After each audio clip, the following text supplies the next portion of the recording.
All right, we are going to go ahead and get started. I want to welcome you to today's event hosted by the Refrigerant Emissions Elimination Forum, or REEF.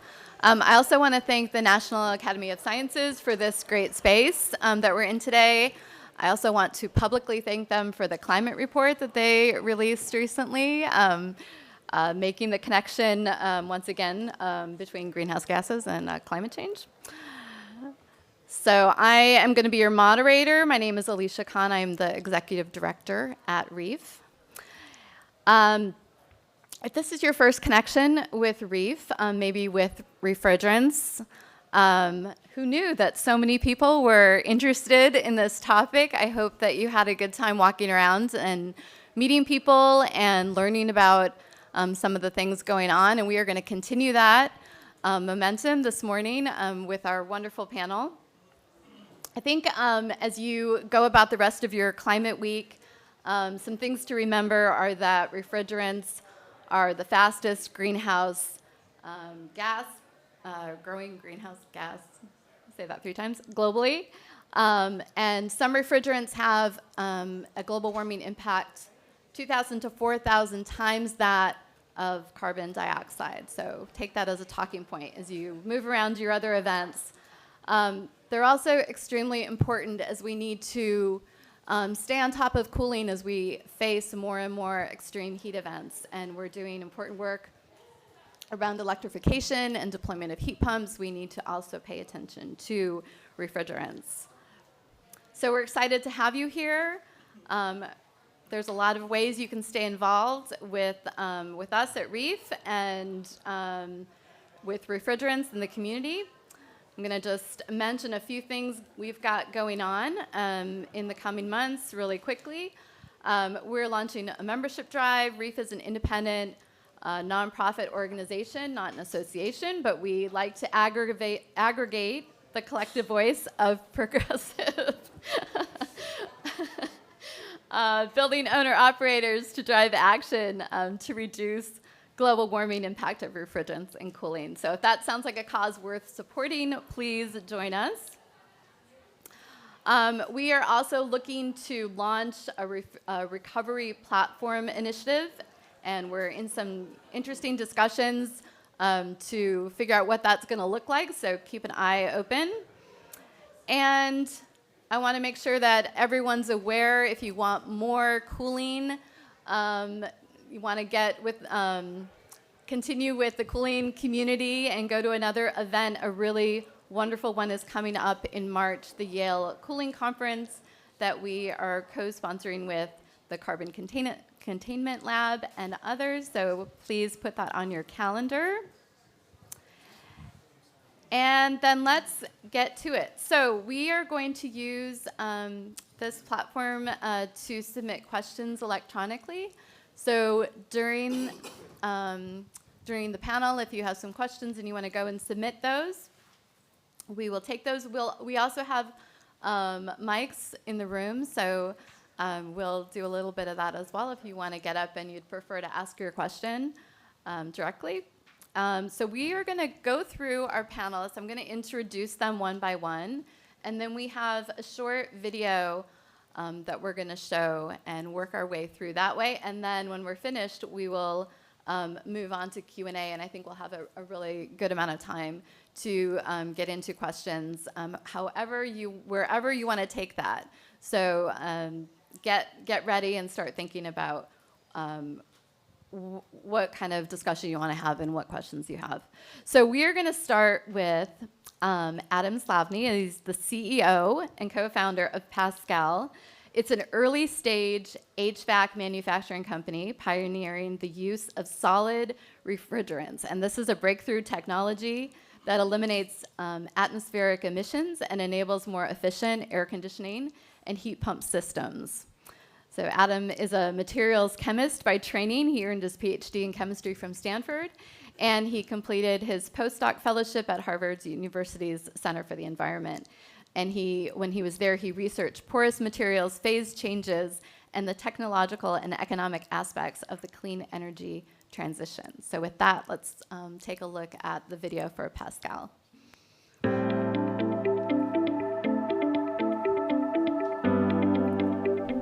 Hello, I'm Dr. Adam Slavny, CEO and co-founder of Pascal. We're on a mission to reimagine cooling without the climate cost. Traditional vapor compression refrigerants have cooled our spaces for over a century, yet each new synthetic version has proven harmful to our planet and human health. Many new alternatives are expensive or raise concerns about efficiency and flammability. With refrigerant leaks still contributing to 3% of global emissions, it's clear traditional vapor compression systems are long overdue for an upgrade. We aim to build a truly future-proof solution. At Pascal, we're developing the world's first alternative cooling technology that's more energy efficient, non-toxic, non-flammable, and costs the same as current systems. And how do we do it? Through a breakthrough in solid-state cooling. After a decade of research at Harvard University's Department of Chemistry in Boston, USA, a groundbreaking experiment from my co-founder, Dr. Jin-Young So, led us to realize that we could do solid-state cooling in a new way with new materials, barocalorics. We founded Pascal to commercialize this breakthrough and are working to showcase our demo system in November of this year. Barocalorics work by absorbing heat when you apply pressure. While vapor compression systems compress a gas into a liquid, our system compresses a disordered solid into an ordered solid. This creates a solid-to-solid phase change that produces heat. Barocalorics are a truly safe, low-cost, and higher efficiency alternative to traditional refrigerants. Our materials are completely non-toxic, non-flammable, contain no PFAS, and are readily available from existing supply chains. We buy them and then apply our proprietary processing techniques to unlock their full potential. Pascal's proprietary system design incorporates almost entirely off-the-shelf components sourced from the existing HVAC supply chain.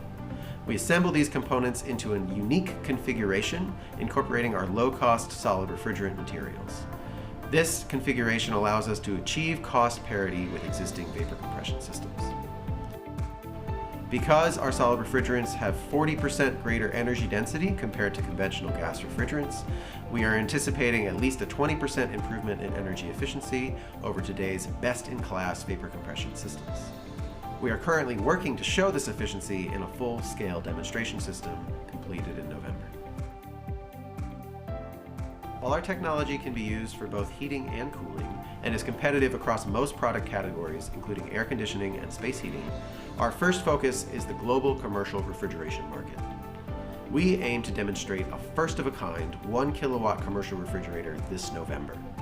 Our demo will have a temperature span of 5 to 35 degrees Celsius with an efficiency that equals or outperforms current vapor compression systems.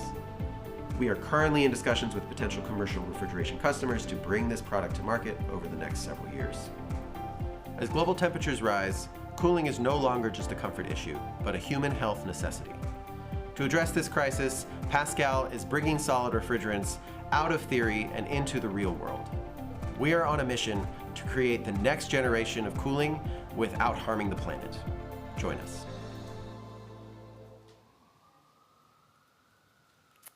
Wonderful. So this is a good reminder that, a big part of this panel and this whole morning is realizing what's available right now.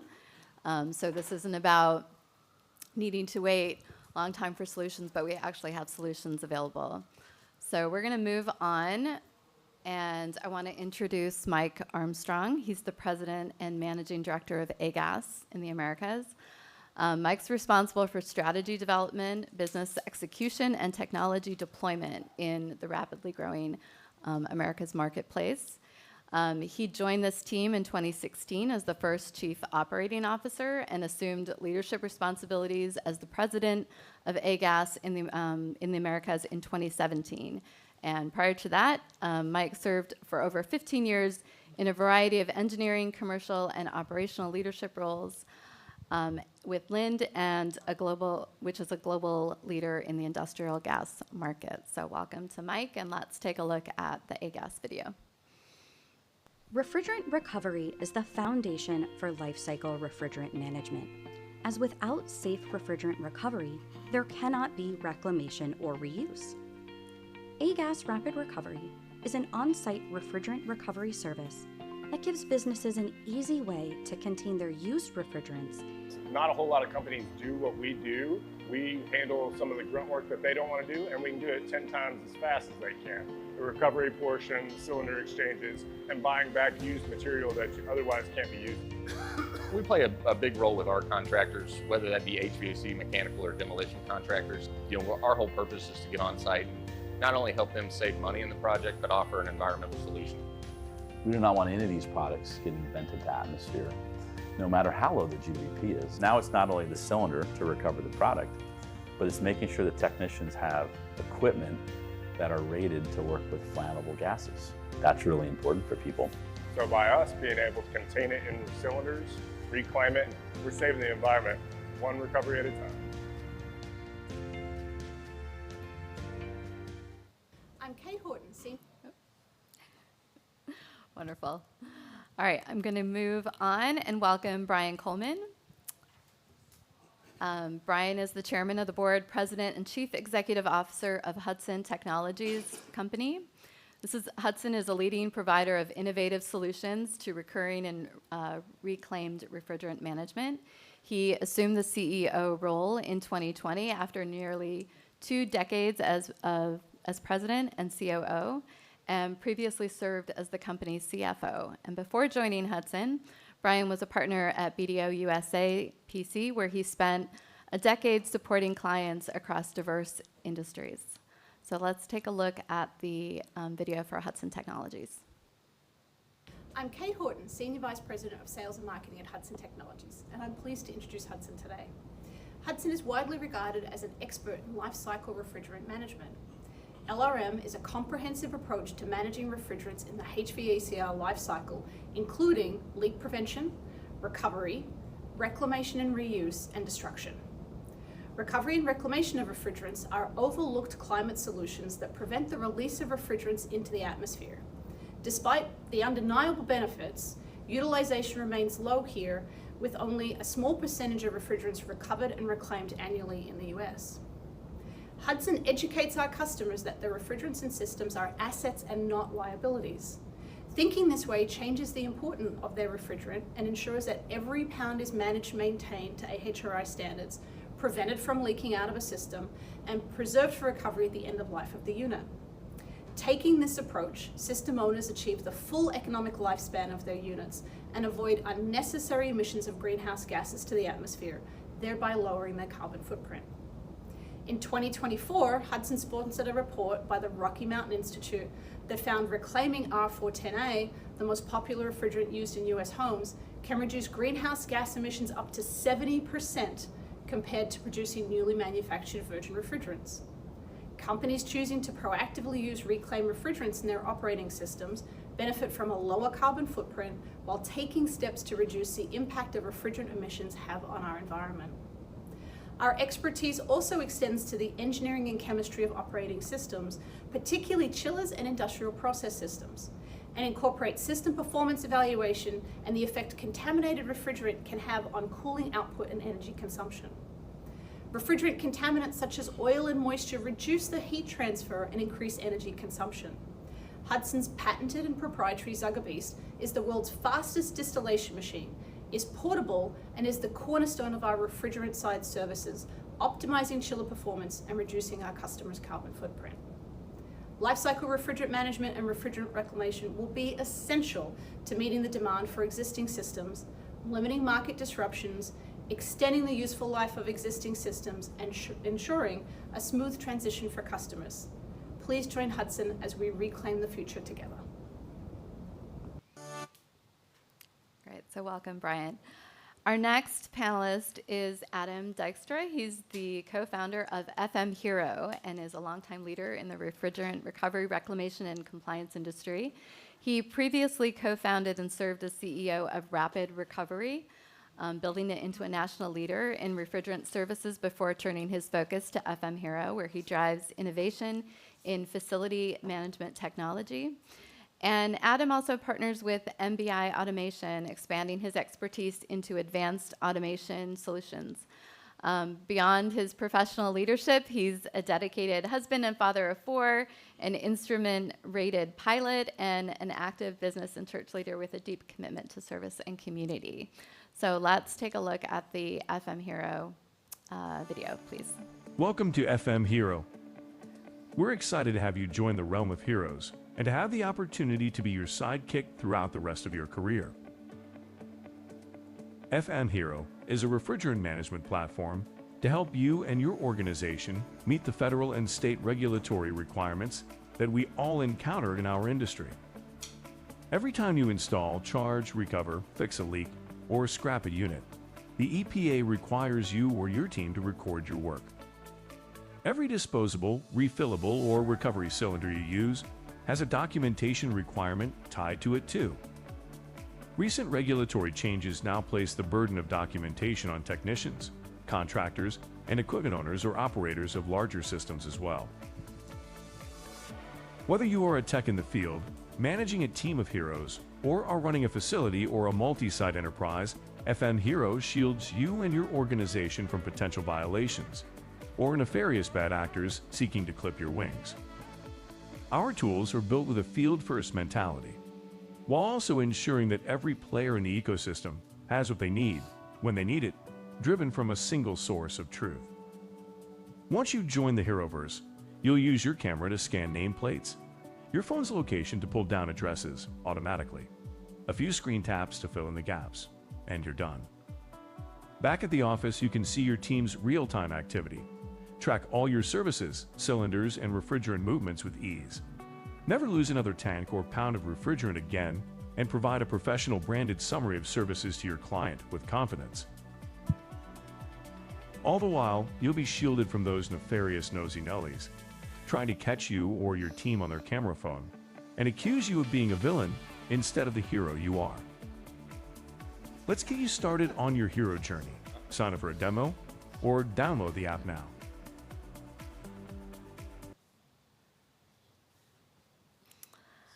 And then our next panelist is Tim Brown.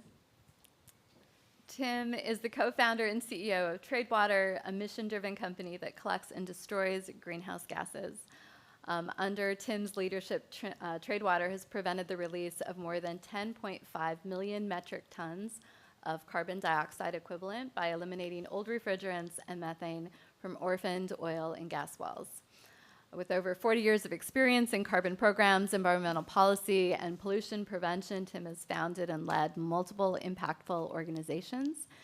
He's recognized globally for advancing climate solutions, opening new markets, and scaling innovative programs that deliver measurable environmental and community benefits. So welcome, Tim, and let's take a look at Tradewater's video.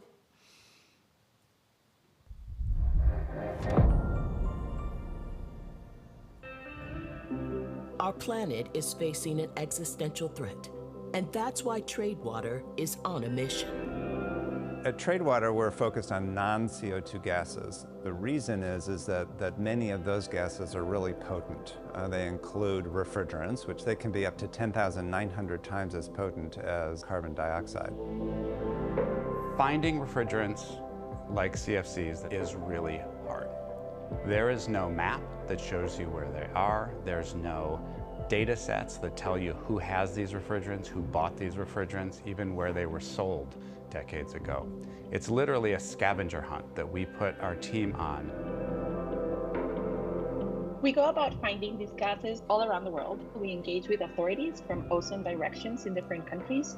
We also engage and outreach to all sorts of different stakeholders in different countries as well, trying to learn about these remaining refrigerants. The strategy here is to go after these high potent greenhouse gases and get them controlled and destroyed as soon as possible. That's the best contribution that we can make in the fight against climate change. The business model that we are working on here is to create climate benefits in the form of carbon credits and then to sell those credits. I'm proud of the way that Tradewater does its work. Tradewater's mission is to fight climate change and create economic benefit, and to prove that a company that is committed to cleaning up the environment can be just as successful as those companies that have polluted our planet.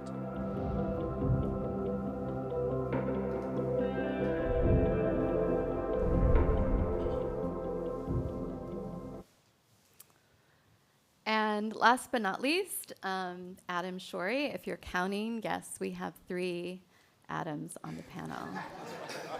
That was entirely intentional. Adam is the VP of Sales at Therm, where he helps facilities operators and decision makers take meaningful steps toward emission reduction without the typical roadblocks.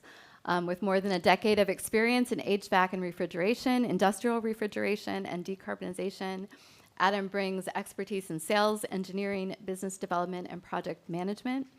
At Therm, he works with organizations to navigate carbon markets, manage refrigerant transitions, and leverage financial incentives to turn sustainability into a bottom line advantage. Passionate about practical, high-impact solutions, Adam focuses on reducing costs while driving transformative change across the cold chain and broader built environment. So if we could see Therm's video, please. Hi, this is Fritz Troller from Therm. We're passionate about eliminating superpollutants by monetizing carbon offsets and insets. We work primarily in the food supply chain, providing much needed incentives to grocers, food distributors, and food processors to reduce their emissions. Our refrigeration superpollutant category is massive. In 2017, Drawdown ranked it the #1 impact opportunity. Superpollutants are a category that is known as emergency brake solutions. Their impact is immediate and addresses the climate emergency we are facing today. Therm is proud to be the leader in this category with millions of offsets and insets issued. Thank you. Great. So as we turn to our Q&A, is Helen here? Shall I just do a quick intro here? So Helen, who is coming here from Train, is about 2 minutes out. She got caught in traffic. She severely apologizes, but as one of the major hosts of Climate Week, we certainly want to make sure she's included on the stage. So please run with the video. Great. Thanks, Zoe.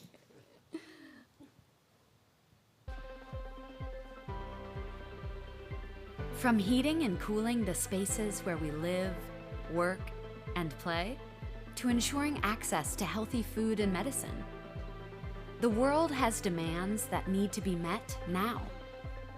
At Train Technologies, we're taking actions to meet these needs without compromising on sustainability, by taking bold steps to protect the environment, not tomorrow, but today.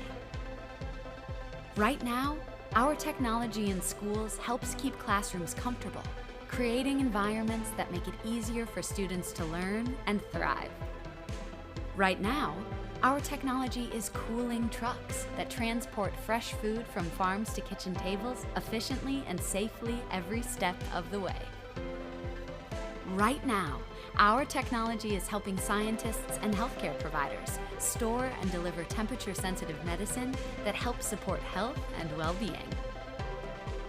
And right now, our technology is helping data centers operate at peak efficiency, making modern life possible. We are developing technology that uses less energy. We are shaping spaces that work smarter, not harder. And we're challenging what's possible for a more sustainable world. What the world needs now is Train Technologies. So just a brief introduction of Helen. So when she comes in, we'll have her join everyone on stage. But so you know who she is, she's the Director of Global Climate Policy at Train Technologies. She advances policies that accelerate climate technology adoption worldwide. She has a background in environmental science, policy, and engineering, and she's led the transitions in refrigerant development, supply chain management, hazardous process safety, and strategic planning. So with that introduction, let me go to this slide there for your questions. As we move to this part of the panel this morning, I want just to emphasize that this is kind of unprecedented access to a lot of the leaders here in the LRM space, and you get to ask whatever question you would like. So please use that opportunity wisely and participate with your burning questions. we do have some questions that were submitted online, so I'm going to go through some of these and then watch the time and see if, make sure toward the end that we have a little bit of time in case people want to come up and ask their question from the mic. So let's start with this one. I think this is a good one to just kind of establish some a baseline here. Why should we be destroying end-of-life refrigerants? So have maybe Tim take that one. Well, I think that what happens when you destroy refrigerants at end of life is that you eliminate the potential for them to emit into the atmosphere. And as you all know, refrigerants are incredibly potent sources of greenhouse gases, and there is no way to draw them down once they're up into the atmosphere. So the only way to really deal with it is to eliminate their release in the first place. So destruction offers that. It's permanent, and it eliminates these gases from getting up and causing problems, both to the ozone layer in the case of ozone-depleting substances, but certainly also related to climate. Thank you. I'm going to throw this question out. I'm not sure who, so any of you who would like to answer it, feel free. The question is, are refrigerants the largest growing category of greenhouse gases because only HFCs are counted, or including the CFCs and HFCs, are they still the fastest? So how are we counting this when we talk about greenhouse gases? I think globally, and AGAS is a global reclaimer. We know the economy. We live in the United States, right? We take HVAC for granted and comfort cooling. When you have a bit of extra money in a developing country, that's the first thing you provide for your family, right? You provide, ways to keep your food fresh. You provide air conditioning. And so it's probably less about what we're doing here in the United States, but globally, the amount of refrigerant in the installed bank over the next 20 years, 30 years, probably triples. So if you think we have an opportunity now, multiply times 3. And the most important part is how do you work? And I think you guys saw in a lot of presentations a yellow cylinder. If you're working in refrigerants on a place and you don't see a yellow cylinder, odds are that product is not getting back into the supply chain. And that's for countries, and that's for companies and states to regulate and manage. But I think that's the important thing. So it's only going to grow in intensity. There's lots of 22 being installed around the world. There's still 22 being used in service in the United States. It's a very effective gas, and companies like to manage that to be compliant with laws as well. But it is going to grow. I think the one other pitch is, when you think about our industry, we talk about the GWP of a refrigerant on a 100-year lifespan. These don't wait for 100 years to do damage to the climate. They get in there right away and they cause damage. So in New York State, in fact, it's a 20-year lifespan. When you start to think about your refrigerant baseload at the 20-year point, the point at which it causes temperatures to spike, huge opportunity for all of us here to be part of that solution. Thanks. All right, a question for Adam. I appreciate that someone put in the parentheses, Pascal. The question is, it looks like you're ready to disrupt the industry. What is your starting point? Or where is your starting point? Well, okay, so this is a friendly forum, so, we would like to join the industry. I think for any startup that's going into refrigeration or HVAC, the place you go in is a very important question because you get one shot, and a lot of the ways that these technologies are distributed are very local, very important installer knowledge in each case. So we are staying away from most of those products for now. What we're planning to start with is likely some kind of commercial refrigeration self-contained unit. There are so think like a beverage cooler or something in a grocery store that can stand alone there. That's a manageable size for us to make. We don't have to put 100-ton cooling system on a building somewhere. And it also allows our customers to feel comfortable with that. It's a small amount of risk that they take on. So there's a lot of customers out there that are very interested in higher efficiency solutions there. The refrigeration side of the industry has also been sort of early adopters in a lot of new refrigerant technology, and so that's broadly where we're looking. But if you have other ideas, I would like to talk to you. Thank you so much. So another question for Adam, Hero Adam. How much does it cost? That's really putting you on the spot, but I did tell people that they could ask anything they wanted. So you can answer it in any way you like. Yeah, well, you noticed from our video that wasn't really intended for this audience, but it was kind of a fun one to play. It was targeted at technicians and contractors. So we started from a ground level position and said, the real issue with data is no one's getting it from the field, right? The people who are working on our equipment don't like paperwork. They went into non-paperwork oriented jobs. They want to work with their hands and fix things and solve problems for your home and get you fixed so that your hot wife is hot for a different reason or whatever it might be. So we're trying to give them a tool that meets them where they are. And so our app to them is free. We're relatively new in the space. You heard some of my background. And when I left my previous role, we saw a problem with documentation. Not only is it legally required, but frankly, it's what's needed all the way through. I know there's several projects going on out there trying to get more data from the field and figure that out. And so we said, hey, how can we solve that? So we're giving it away to techs for free. If you're using that to manage your team, then it comes at a monthly subscription per team member. And if you're using our platform to manage your facilities, then it comes at a charge per facility. So, and that's scalable. So we have some clients with thousands of facilities. It's a different price point than I'm managing my one hospital, for example. Great. So I'm happy to go into specifics with people individually and talk about what their needs are. Thank you so much. So I'm going to take the moderator's prerogative and combine a few questions here, and maybe we could just start with you, Adam, at the end and then work our way down.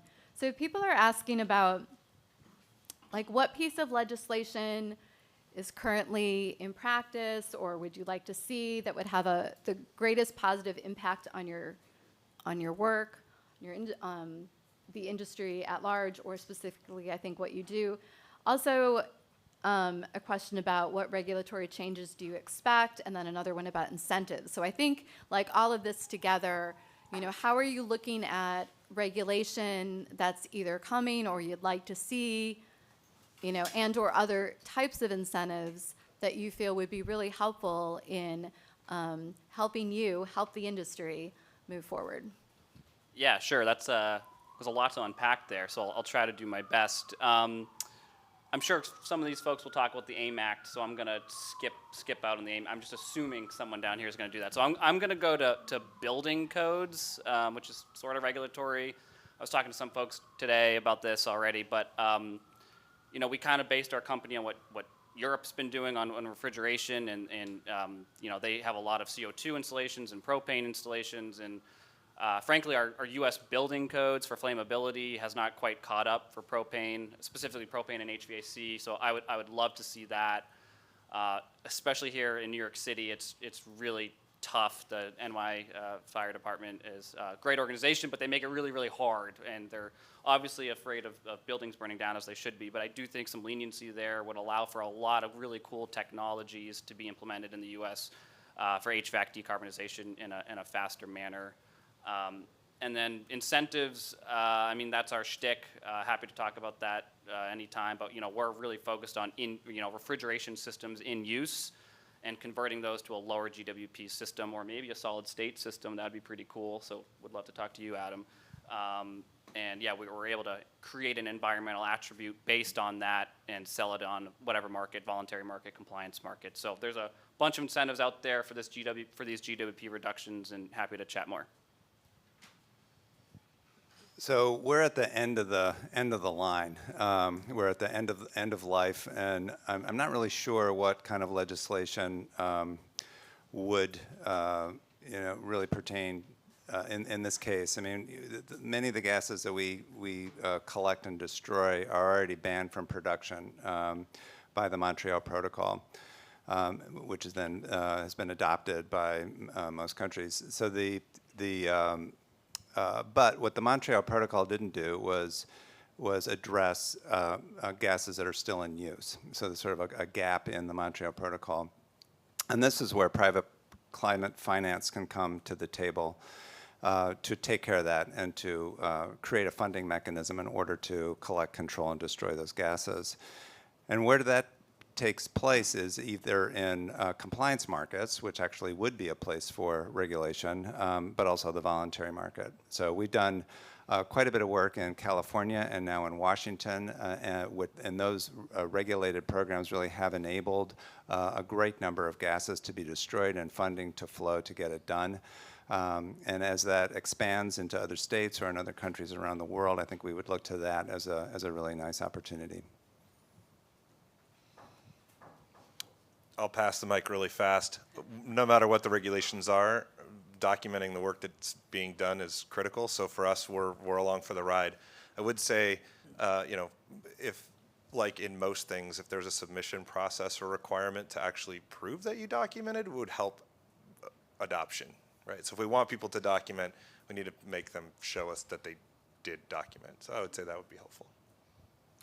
Thank you. I'll be really long. No, I'm only kidding. So you heard the word AIM Act. So that's a federal legislative act to phase down the production of HFC refrigerants. Embedded in that is also the creation of a mandate for, in certain applications, the use of reclaimed refrigerants over newly manufactured. But as Adam said, regulation is wonderful and so forth, and we can point to it. There probably is very little enforcement or the capabilities for enforcement. So we're not trying to rely on regulation. We're really trying to rely on messaging to the contractor, to that technician, because without recovery, there is no reclamation. And so it's essential that we convince the contractors to recover the refrigerant versus, let's say, the historical practice, which is illegal, but the historical practice of venting that refrigerant. Now today, I think all the reclaimers here will tell you, we will pay a contractor for every pound of refrigerant they recover. That's different than, let's say, the economics some number of years ago, and that's part of the change behavior, because for decades, often a contractor who obeyed the law and recovered the refrigerant would often be charged to return that gas in. So our job is to go down direct to well over 500,000 technicians here in the United States and help them understand to change that behavior. The one good thing I'd say about regulation and mandates is that in some respects, their business model of venting is not sustainable. Because if they want to serve their customers and their customers have applications that will have a mandate around it, then in theory, they have to recover if they're going to get the refrigerant to serve their customers. So change is coming, but we think it's really at the contractor technician level. So I'll piggyback on the AIM Act, but I'm going to go global and talk about the Montreal Protocol. So if you're in the United States, 30% of the refrigerants that we consume in the United States, maybe 35, are actually made here. Anyone have a sense of where the rest of them are made? Now, if you don't live in the United States, 100% of your refrigerants come from China. So we have a decent-sized office in China. So we think we have it bad. We thought they had it bad in China. You know, they kind of laugh at us what's going on now. But I will tell you the Chinese government is very focused on decarbonizing. And they're very focused on complying with the Montreal Protocol. And what is coming is that their supply, their ability to produce products is going to shrink. And once that goes down to about 50%, 60%, it's going to tighten up the global supply chain for product. And if we think about what does it mean for us here, we have to augment that with the obligations under the AIM Act. The AIM Act is really intended to make sure we don't run out of products. That if you put in a couple $1 million piece of kit into one of your businesses, that you're not scrambling looking for product in 4 years, because then you got to buy another piece of equipment. So the nice thing about this team, I think you'll find, is we're pretty agnostic when it comes to the solution. We want to recover the product. But I think when you think about what legislative stuff could happen, it's already done. So the Montreal Protocol is probably the most successful global protocol when it comes to gas management. Most of the countries that matter have ratified Kigali, to include the United States.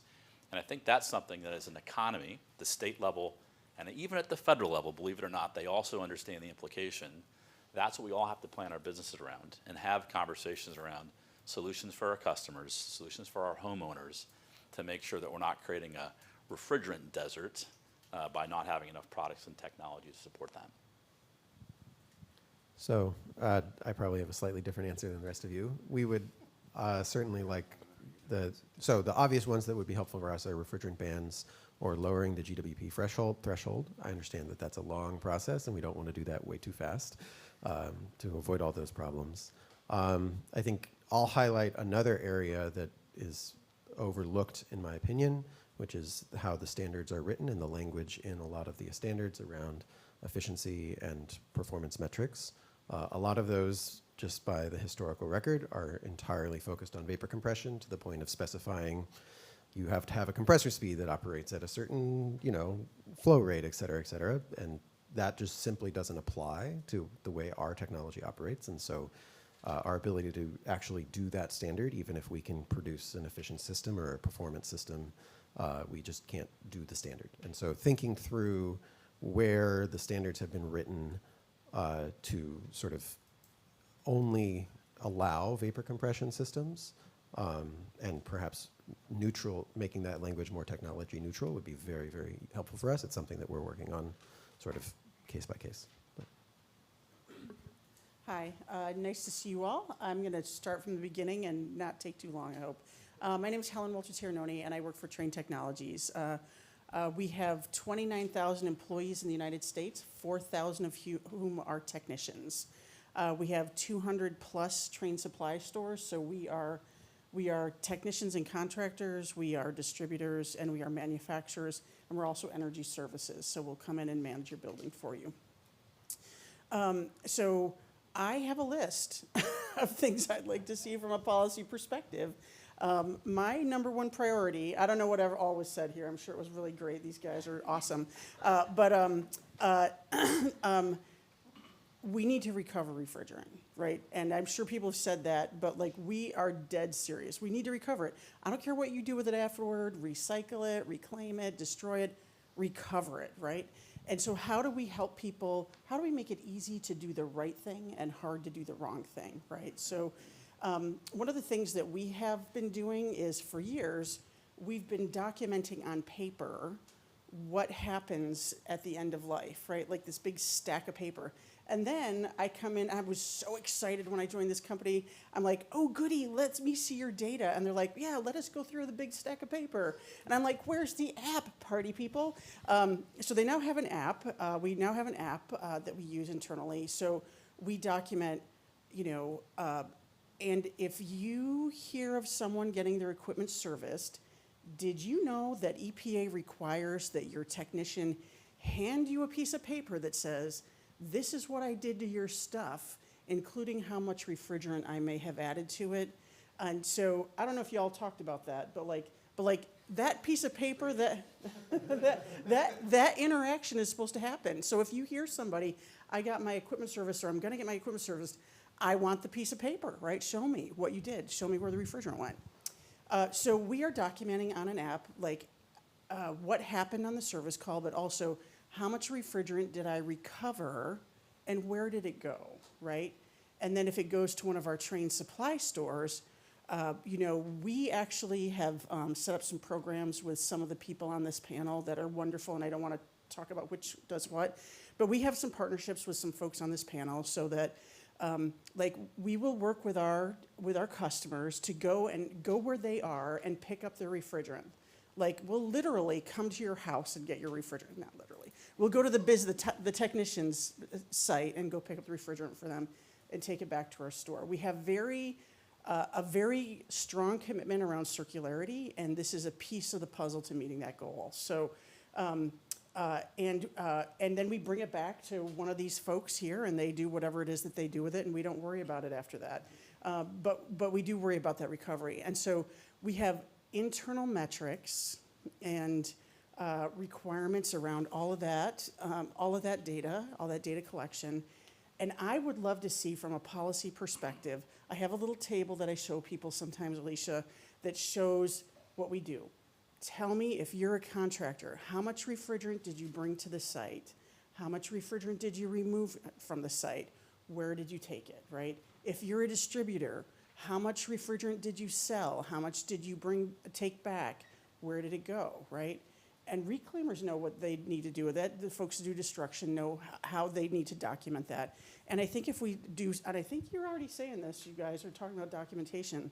So the first thing that I would do is, if I were whatever, I would make everybody report this data. And at least run an experiment in some willing town someplace with this requirement. And if we need to do something clever like have shared recovery equipment that sits at the library or the fire station for people to go and take out and use it because they can't afford the recovery equipment, even though that's a tool of the job, right? Tool of the trade. Let's make some shared resources for people, right? If we need to have a central location where we, have cylinders dropped off in a safe place that maybe, is kind of controlled, but somebody can come do a milk run pickup. Like, let's do that. Like, let's get creative and let's try some things, because none of the cool things happen that you all talked about if we don't recover refrigerant. So that's my obsession, and I'm done. And now I can go to my next thing. You can drop the mic now. Okay. Thank you. Thank you. So much to do. I want to ask another question and throw it out to the panel. And then if people want to, there's a lot more online, so we can keep going. But if people want to ask a question, you can stand at one of the mics, and then I'll know where we can go over to you after this. So this question gets at whether individuals and organizations, you all have customers, when you are talking to individuals or organizations that use refrigerant, are they aware of their climate impact or motivated to change because of that? I think this is Climate Week. We're getting at, is climate a motivator? Am I starting? Because I have a microphone. It's your fault. Adam, you didn't take it I can start. Helen's on I'll the start. roll. Are we all answering this one, or? Whoever would like to. Okay, I'm Just talking. sort of- So, I think the answer kind of depends on what industry you're in. So we work a lot within cold chain, as the video said, and I would say like grocery, yes, is pretty aware of the impact of refrigerants, cold storage, and food distribution, yes. Food processing, maybe, yes. But when you get to HVAC, you get to REITs, you get to commercial, and you get to education, I'd say the answer is no. Like, half of my job is education and like teaching them what is going on with refrigerants, why it's impactful, what GWP is, what the potency is. Maybe we talk about PFAS, maybe not. Let's maybe go there later. So I would say, but then once you kind of coach them a little bit and you show them some, talk to some of these folks here on the panel and you show them some dialogue and technical documents, they do get to, they start to understand it, and they start to see that there is a real climate impact to these refrigerants. But then, of course, it goes to someone like FM Hero, and they need to like figure out what they actually have, which I'm really excited for you guys, because I do think that is, we've already talked about this, I don't need to keep going, but like I do see a real need for HVAC refrigeration documentation, because a lot of these large REITs, they don't know what they have, and so that's half the battle. But once they know what they have, there's a climate impact that can be calculated, offsets can be created, money can be traded and funneled, and good things can happen there. So I would say there a lot of education, to answer the question shortly, is a lot of education is still needed to happen, and I think all of us here are happy to support that. I would agree with that. I would add that in our work, we actually collect a lot of refrigerants that are unused. They are kind of half-empty tanks. They're 30-pound cylinders. They're little 12, 14-ounce cans, et cetera, that people just have. They're in their garages. They're in the back of a shop. They're in a defunct HVAC company, et cetera. And for those folks, the climate impact really isn't important. We're simply solving a problem. We're taking it off their hands, and we're paying them for it. So we're able to create this end-of-life solution, which has an economic advantage to them. And that's been a big source for us of aggregating those small sources and that end up being really big stockpiles. But the real opportunity here is, in that regard, is just about creating an economic reason for folks to give up their refrigerants.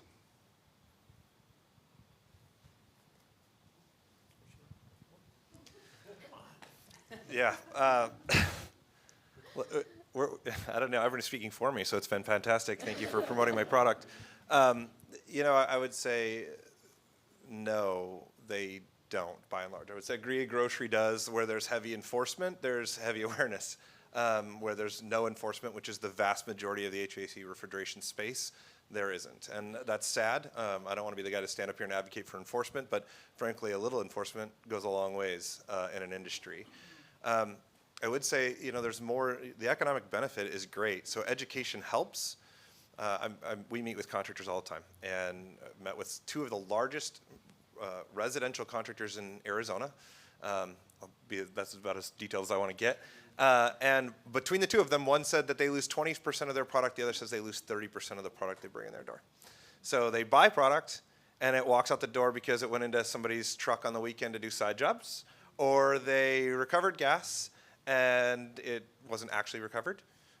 So, I mean, their technicians are out there, and they're under a lot of pressure, and they don't see the value. These organizations don't catch the value.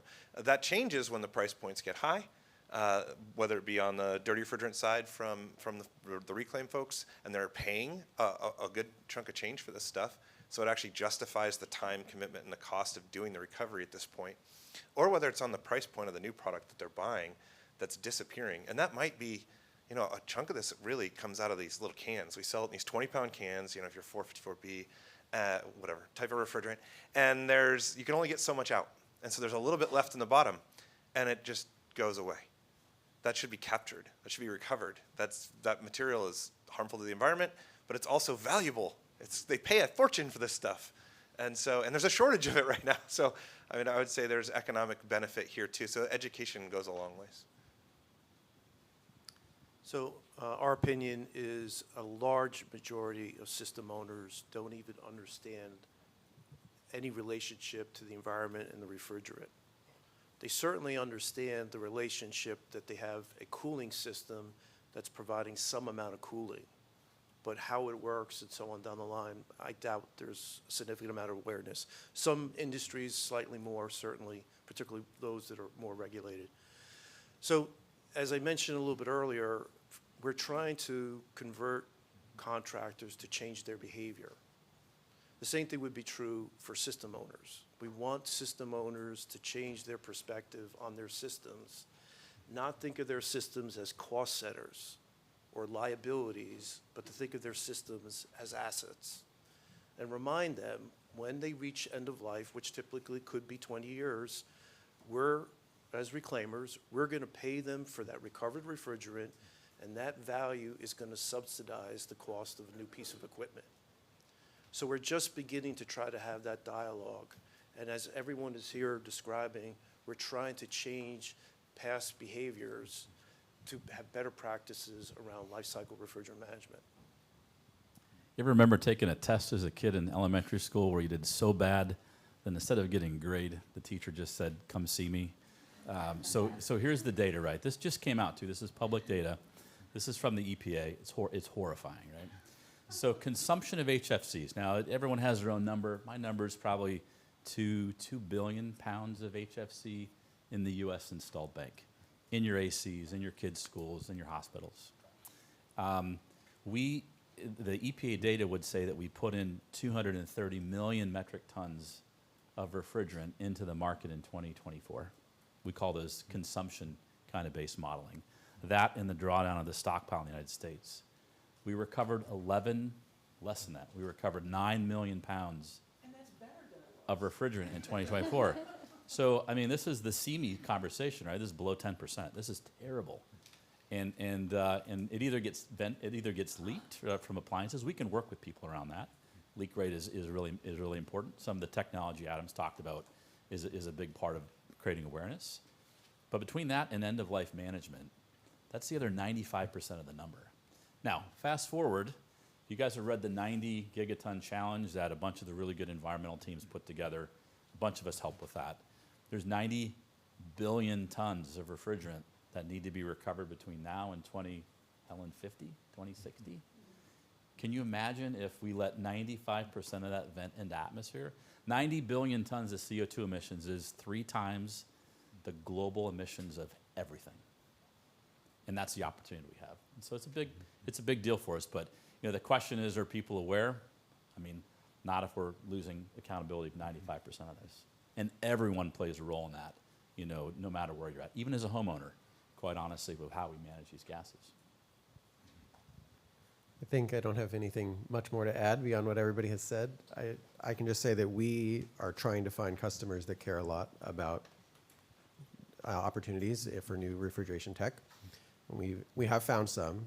They care about the climate impact as a whole, of which refrigerant is a part, and the energy usage of the system is also often a larger part. And so when we're selling to them and when we're talking about the value proposition of our technology, we are often not emphasizing as much the low GWP of our system, but much more the energy savings that they get, and that math pencils out. And so I only have pessimistic things to share about refrigerants here. But our customers know and they do care.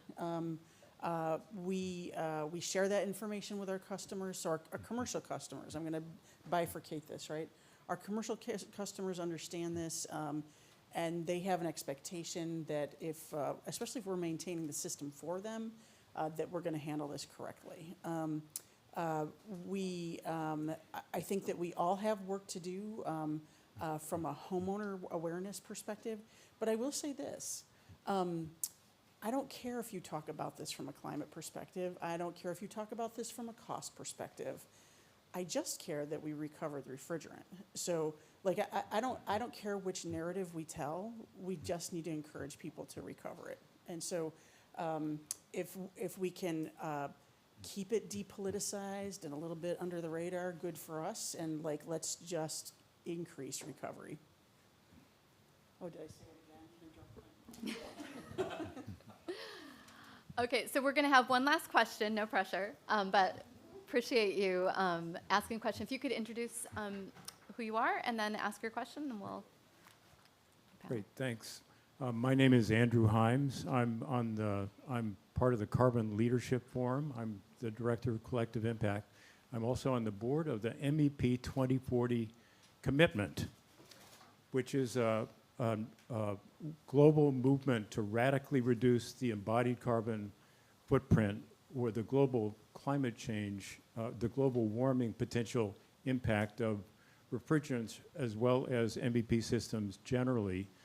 This spring, the two organizations together released a study showing that between 75 and 80% of lifetime global warming potential for any new building is in MEP systems, including operational carbon, embodied carbon, and refrigerants. So my question has two parts. The first is to you from Trane. I'm aware that Trane is a significant participant and signatory of the MEP 2040 commitment, and I would like to ask what you all are doing as part of that commitment. The second part of my question is, when are the rest of your companies going to join the commitment? So you're right. So Shannon Sajdak, who is a rock star young person in our company that does our environmental product declaration, life cycle analysis work, participates in the MEP 20. So she participates in all that work, and so we are doing many things, right? So we have circularity goals internally. We have this app where we have very strong accountability for our technicians, and we, again, I'm going to say a couple of different things, right? One, make it easy to do the right thing and hard to do the wrong thing. So we're trying to work with our customers, especially on the residential side. Commercial, we kind of do better. We all kind of do better, right? On the residential side, we're trying to work with our customers, contractors, et cetera, to kind of, we will come and pick it up for you. What do you need from us, right? And so we're trying to work with them to do a better job there. We also use, I don't know, every refrigerant in the world, but more or less every refrigerant in the world. And if we don't make the equipment for it, we design the equipment for it. So we try to optimize those innovative designs based on climate impact. And so we're constantly testing new blends and new refrigerants and looking at that from that perspective. We also, like I said, have technicians that will go out and service equipment to make sure it's maintained properly. We'll monitor leak detection and help with on that side of things. So we have a number of work streams entrenched into our company to try to do better. But the two things are, make it easy to do the right thing and hard to do the wrong thing for your customers, and recover the refrigerant, right? Those are the two things that I would just want to leave with. So, somebody else wants to talk about MEP 2040. Okay. You can talk to them afterwards and sign them up. So thank you for the question. We're going to wrap up, and I just want to say, really appreciate this panel. This truly was just, open to Q&A. We didn't have any planted questions. Nobody rehearsed anything. It was really their willingness to come and to answer questions from the audience and help you all get a better understanding of what is going on in this space and what's available. So just a round of applause for our panel, please.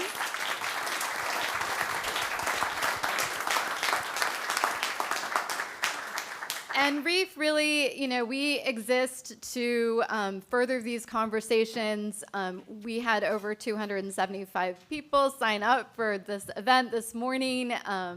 And clearly with this room and the questions that I didn't get to, there's so much interest in this, and so it's very encouraging that we need to do more of this, and we will continue to do more. And if you'd like to stay involved with REEF, there's a QR code here. You can learn more about us. The president of my board is standing up, and so I'm going to take that as a sign that Zoe Dawson wants to say a few words to all of you. I hope that's right. I think I got this one. I just Thank you. So this is my opportunity just to thank, again, just like Alicia said, everybody for coming to today's conversation.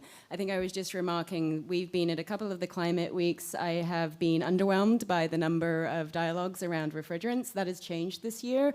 And I think to everything that everybody said on the panel, we just need to have more conversations. I don't care how you're framing it. I don't care what's going to motivate you. We just need to be drawing attention to the need to critically address refrigerants now. It is a yesterday problem. We don't have time.